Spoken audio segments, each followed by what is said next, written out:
What's up, guys? Hey now, happy Wednesday to all of you. Back with another review. Yes, I am already done with Volume 9, Resurrection. Started it yesterday and finished it today, just like Volume 8. Read it within a day after starting it. So what, you get like a review every 2 days. I've noticed that in this period, like in the 90s and 2000s, maybe even a little bit of the 80s, depending on the writer, I can get through these books within a day after starting it. When I start it, then it's 24 hours, and then the next day or the day of when I finish it. So within 2 days of each, of the last review, I can do a review for you guys. But I'm banging them out quickly. Like I said, this is done. Got to skip 10 and 11, and then we'll get through 12, 13, and 14. So, yeah. Volume 9, Resurrection, guys. Check that out. This is the tie-in to the Infinity Crusade. Volume 7 was the tie-in to Infinity Gauntlet. Volume 8, the tie-in to Infinity War. And now the Infinity Crusade occurs in this. The tie-ins. No actual Infinity any issues. Infinity anything, whatever, is not included in this volume. For those of you who don't know, Infinity Gauntlet, War, and Crusade are all... There's 6 issues, but they're all like 48 pages each. And that totals to about 288 pages. You're not going to fit 288 pages into... This book is 456. So you guys do the math. 456 plus 288 is too much for an epic. 288 pages itself is too small, too short for an epic all its own. Well, the exception of Conan, Volume 2. Was it Hawks and Winds? That was that one right here. I don't know if you guys can see it, but it's right there. Anyway, whoa. Anyway, okay, excuse me. Anyway, whew. So what do we have here for Volume 9, Resurrection, guys? We've got issues 76 to 85. We've got annual number 6. We've got Silver Surfer / Warlock. It's Silver Surfer Warlock Resurrection 1 through 4. Secret Defenders 9 and 10. And what else? No, that's it. I was right on the money. So we start out. Okay, so let me tell you what I did, guys. Yesterday, when I started the book, I read issues 76 through 82. Just banged out the first part of the Silver Surfer issues. So I'm going to break them down that way. 76, 7, and 8 is a 3-part story where Nebula and her first mate, lover, Guitar, really stupid name, Guitar has broken Nebula out of Titan. For those of you, I don't know if you guys read it, but in Annual 5, following the Infinity Gauntlet, she ended up becoming catatonic and was imprisoned on Titan, which is where Thanos is from, where Mentor is from, Eros, all of them. All the Titanians live on the moon of Saturn called Titan, whatever. And Nebula is broken out, and he takes her to this Dr. Mandibus with these scalpel fingers, and he shaves off her head. Now Nebula is completely bald. She's like a cyborg. She's got like these cybernetic computers on her face, on her arm, and everything, like in the Marvel movies. She looks like that. That's where they got her from. Not the Nebula with long flowing blue hair. And she's just as deadly, just as vicious and mean. So she snaps out of her coma. She's now back to being a space pirate. And she breaks into this space colony to rescue her crew. Meanwhile, for whatever reason, Silver Surfer's there. Oh yeah, that's right. Silver Surfer's there because Jack of Hearts is dying. He's decaying slowly. Jack of Hearts goes to this prison where coincidentally Nebula busts out her crew. Silver Surfer is looking for this dude named Torval, who is like a blacksmith dude. He's like a blacksmith prisoner who can construct anything. And Surfer believes that this is the guy who can just build anything to save Jack. And sure enough, he does. He builds this new armor, this new suit, costume for Jack of Hearts. And Jack of Hearts lives. But meanwhile, there's a prison break. She gets the warden, who's called the Chancellor. What was his name? Stipe, like Michael Stipe from REM. Chancellor Stipe. She cuts off his hand at one point and uses it to use his palm to open a door. And then like just when Silver Surfer and Jack of Hearts, who was it? Who else was there? Oh, I think this is the one with, right? Was this the one with like Ganymede and all those people? Okay, not yet. Probably not yet. But, long story short, I don't want to ruin it for you guys, but you guys probably won't get this because this is very hard to find. This is a very hard to find book. But, it's such a wasted effort because Nebula, she tries to free her crew, and then at the last minute, in order to save herself and Guitar, she incinerates them with the blast engines from her jet and incinerates everybody except no, there's no Ganymede, not yet. Forget what I just said. It's a Surfer and Jack of Hearts, and Nebula escapes with Guitar. All the prisoners are dead except like one guy lives, and the Chancellor lives, but he's missing a hand, and that's it. That's the 3-part 76 through 78 storyline with Nebula. Then we get from 79 to 82, a 4-part storyline where Silver Surfer, Jack of Hearts later rejoins. He comes back. It's Firelord.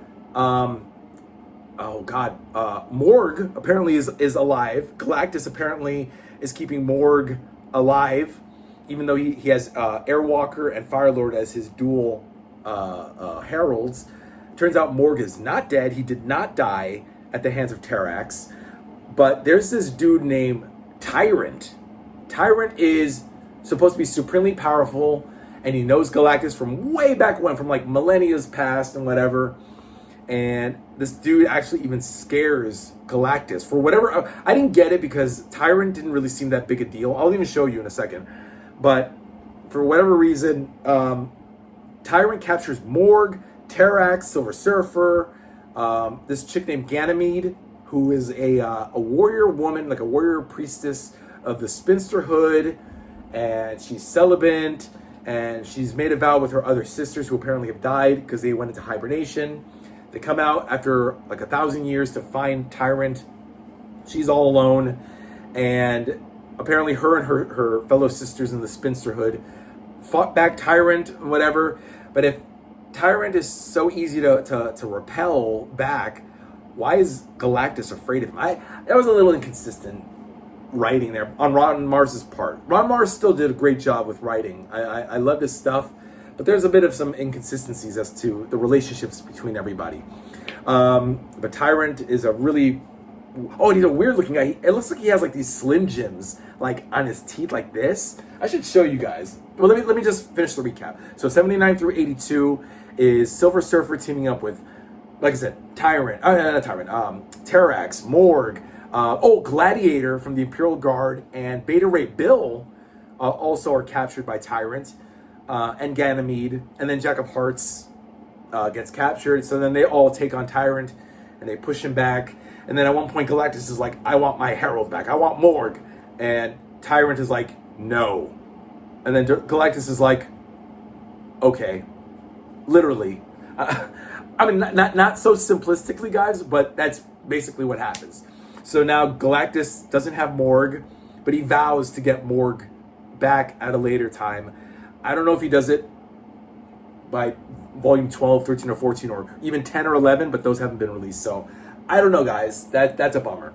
So that was yesterday's reading. Today's reading was 1 through 4 of Silver Surfer Warlock Resurrection. That one, Adam Warlock and the Infinity Watch, which consists of Pip the Troll, Gamora, Drax the Destroyer, Moondragon, who else? Am I missing somebody? I don't know. But so following the Infinity Gauntlet, they now, Adam Warlock creates a group of protectors to watch each Infinity Gem. And so yeah, it's him and this motley crew of ne'er-do-wells and tards. They say, hey, Silver Surfer, guess what? We can, or rather, Adam Warlock can bring Shullaball back. And for those of you who don't remember, Shullaball in the last volume in the Homecoming graphic novel was lost to Silver Surfer forever. If you haven't read it, guys, read it. Should be out. It's volume 8, came out last December, last year, so it should still be in your stores, hopefully. And so now Surfer has an opportunity to get Shalabal back. So what do you think is going to happen? Fuck yeah! Let's go get her. It's not that easy though. They don't really know. They have a semblance of where she might be. She's, I'm going to use air quotes, guys. She's dead, but not really dead. So they suspect she's probably in Mistress Death's realm. So they go there. No, she's not there. Then they're like, oh, you know what? She might be dead, but she may not really be dead. Maybe her soul is somewhere else. And we're going to have to go to that elsewhere. So guess where they go, guys? Mephisto. Yes, the demon lord himself has the soul of Shalabal in his grasp in like a green jewel, reminiscent of an infinity gem, oddly enough. And so they go to hell, or Hades, as they call it. Hades, hell, same fucking place. And they battle Mephisto. There's a lot of back and forth. You know, they at one point Adam Warlock does fight Mephisto, which is like an awesome throwdown. And then Mephisto possesses Surfer, making him think that Warlock is tricking him, you know, because he has the power too. Adam Warlock is just, and of course this comes right after the Infinity War, where Adam Warlock was dealing with the Magus and all that stuff. So that happens, and yes, Shalabal is returned alive, but Surfer does not get her back. That sucks. And yeah, but at least she's alive, so that's good. And at the end too, Surfer's like, well, I can't have Shalabal, but at least she's alive. And then he just flies off into the spaceways. That was pretty cool. Then I read the annual number 6, which is a 1993 annual, which means that's the annual where Marvel introduced a new character in every title's 1993 annual. So in Silver Surfer, they introduced a dude called Legacy. Now, I gotta tell you guys, this was actually one of the best written stories I've ever read by Ron Mars. Annual 6 I'm talking about. So we all remember Captain Marvel, the Kree, not the woman, the man, who died of cancer in the Marvel graphic novel number 1. Apparently, he fathered, or he sired, not the same thing, he sired a son. And that is Genis. And all along he thought Eros, Star Fox, was his dad. But it turns out it was Captain Marvel. I laugh because I just think, God, imagine having like Errol Flynn as your dad, like an adventurer who fucks a lot of chicks and just takes off. But thankfully, it's not his real father. And yeah, so Captain Marvel, he even looks like him. I should show you guys. Give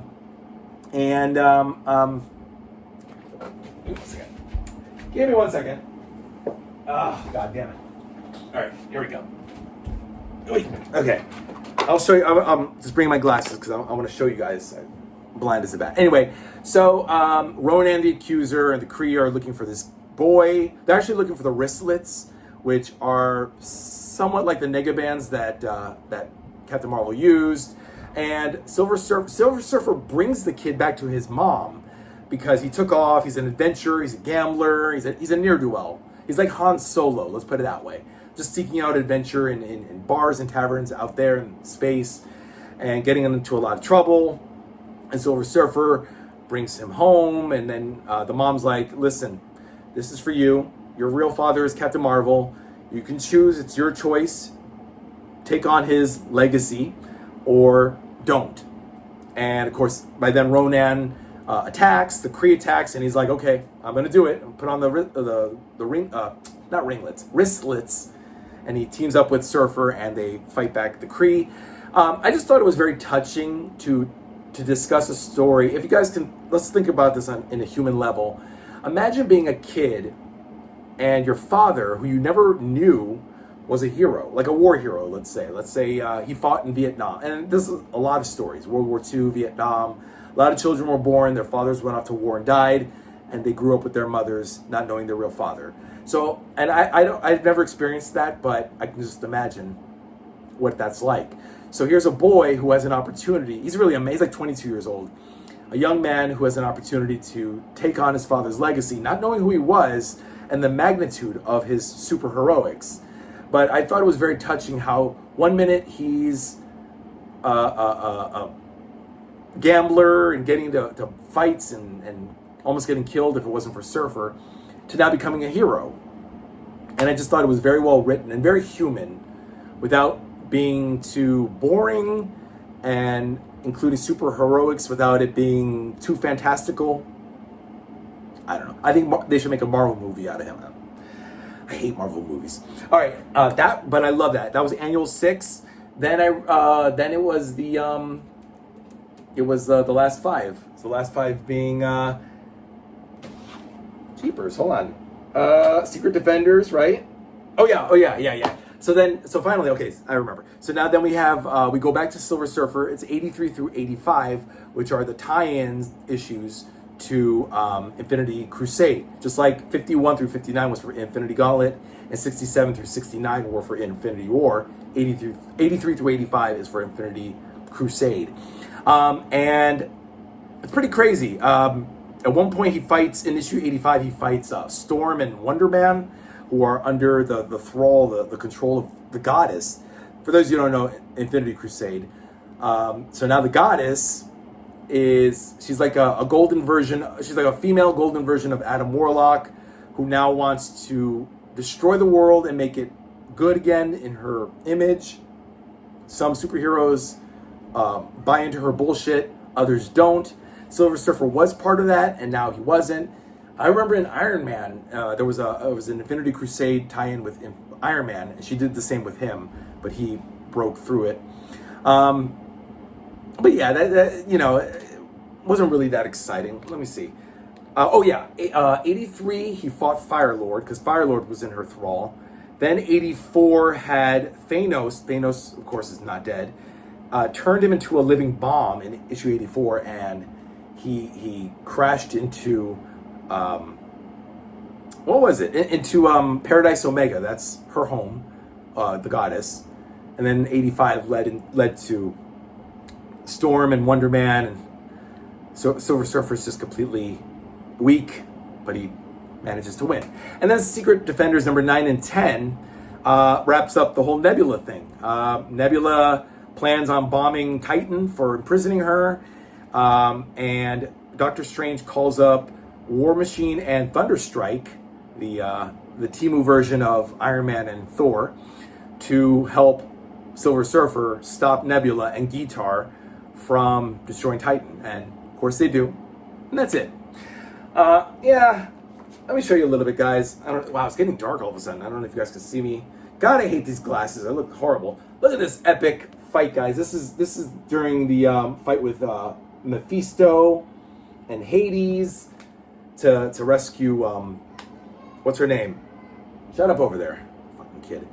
To save Shalabal's soul from Mephisto. Then this one, check this out. Then you got Adam Warlock versus Mephisto. I'm just opening it up to these fucking splash pages. It's just awesome, just epic. Here, look at it again, guys. Look at that. That's who drew this? I know Ron Mars. Ron Lim was actually quite absent throughout this volume. Gamora. Ugh. I don't know why I didn't like Zoe Saldana as Gamora. A Latina Gamora? I don't think so. I'm not racist, guys, but no, I don't go with that. So this is Legacy. So this is Genis, Captain Marvel's son. This is Annual 6. Really good. This was one of my favorite stories. Very human storyline. There's Silver Surfer right there, butt-ass naked almost. Of course, they don't show his cock. But he's in great shape. He hits hits the weights. Oh yeah, in a backup story, Terax is in this. Oh my God, a coat. He's in this coat and hat like Inspector Gadget, and he steals an axe from this merchant, from this little dude right here, who actually, incidentally enough, this little blue merchant right here. His name was what's it? Hamel Kesht. He also had the wristlets that Legacy's mom gave him in the first story. So in the second story, we see this merchant dude. God, it is so fucking hot. I don't even want to touch my pages because I'm afraid that the ink is gonna rub off on my hands and it's gonna smudge. So I'm not gonna touch this, guys. Yeah, Thanos is back. Thanos causes... The air conditioner's on because it's so fucking hot in here, guys. But look at that shot right here. Silver Surfer is trapped in the trees. And then he fights Storm and Wonder Man in issue 85. Look at that. Because they're in the thrall of the goddess. That's this, issue 85. And this is issue 83. Fire Lord, who's under the goddess's thrall, attacks Silver Surfer. But that's that, guys. I really hope you guys can find this copy, Resurrection. I looked on Amazon. They're like all over $100, $200 for this fucking book, guys. I managed to get it on like Barnes & Noble online. So if you guys want to check that out, hopefully maybe you'll get a copy. And I got it at cover price too when I got it through Barnes & Noble. Online, not in the store, guys. Got to do it online. All right, guys, that's that. It's getting dark. God, my hair looks like a mess, but who gives a shit? All right, what? Let me know what you guys think in the comments down below. Oh, and I'm going to be starting this, guys. This just came out recently, like I think a week ago, 2 weeks ago. Volume 12, Into the Outer Void, covering 1995 to 96. We have Silver Surfer 111 to 122. We have Silver Surfer Dangerous Artifacts, Silver Surfer Ashcan. We have Silver Surfer Team Up number 2, material from X-Men Unlimited number 13, and the Marvel Holiday Special 1996, all in that issue, in this volume 12, which just came out, guys. So I'm sure you guys got your copy. Check that out. I mentioned also they just announced May through July epics of 2026 over at near mint condition, so check that out. And that's about it.